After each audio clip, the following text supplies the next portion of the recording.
For me, retail real estate is an excellent way to positively impact a community and improve the tenant mix to better fit the people that live in that area. Make sure that they have the things they need, that they have interesting restaurants to go to, that there are stores that accurately reflect what they're looking for. And at the same time, it's a very exciting way to earn a living because there's a lot of creativity involved. There's no one right answer to how to backfill an empty space, and there are a lot of options.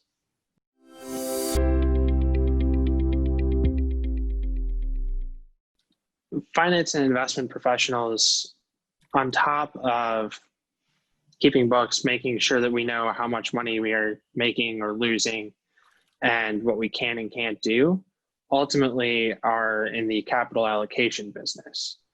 And that means they are tasked with figuring out which opportunities are worth putting money into and which are not.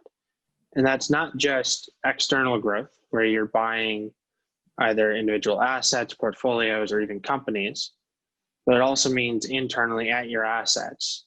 If you are considering redeveloping the asset, if you are considering a lease to a tenant that has a very expensive build out, and you as the landlord would have to invest quite a bit of money, your finance and investment people will often be involved to assess the potential impact on the total value of the asset or portfolio.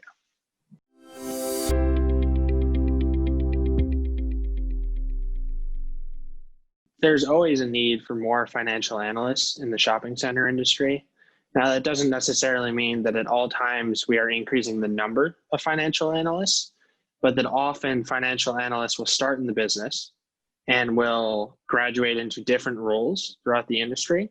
They'll move into an operations role, they'll move into a capital markets role, various things. Sometimes they leave the industry. And because of that, you have a constant need for fresh people to enter the business.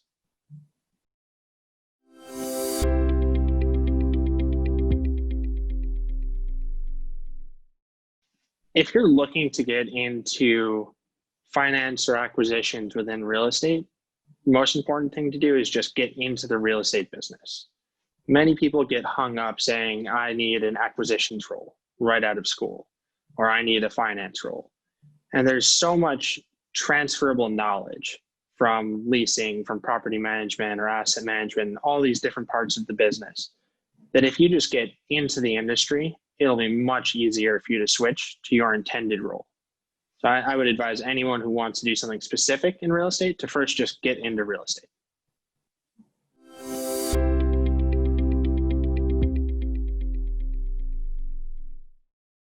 One of the tougher things about acquisitions and finance is that you often spend a lot of time working on things that go nowhere.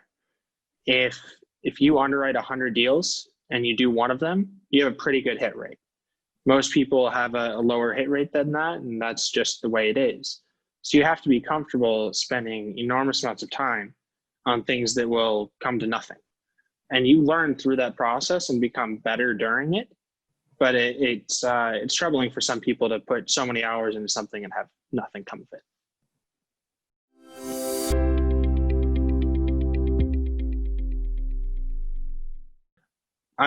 If I were considering entering retail real estate right now, I wouldn't worry about the headlines. Yes, retail is under pressure, and because of that, retail real estate is under pressure.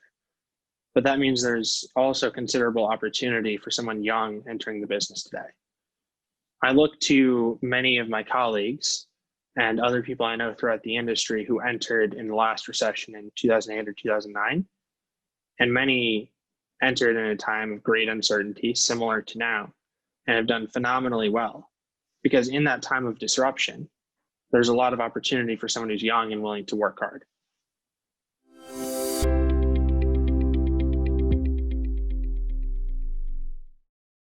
ICSC has been invaluable in providing networking and educational opportunities for me.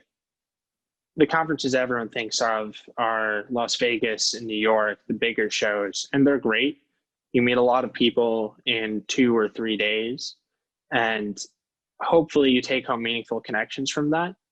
But there are many, many other shows throughout the year. And often the smaller shows are the most productive because you'll have FaceTime with just 3, 4, 5 people for a significant amount of time where you can build a relationship, get to know them, and then call them whenever you want to bounce an idea off them. Flip side is they'll do the same to you, but it helps you build a wonderful network.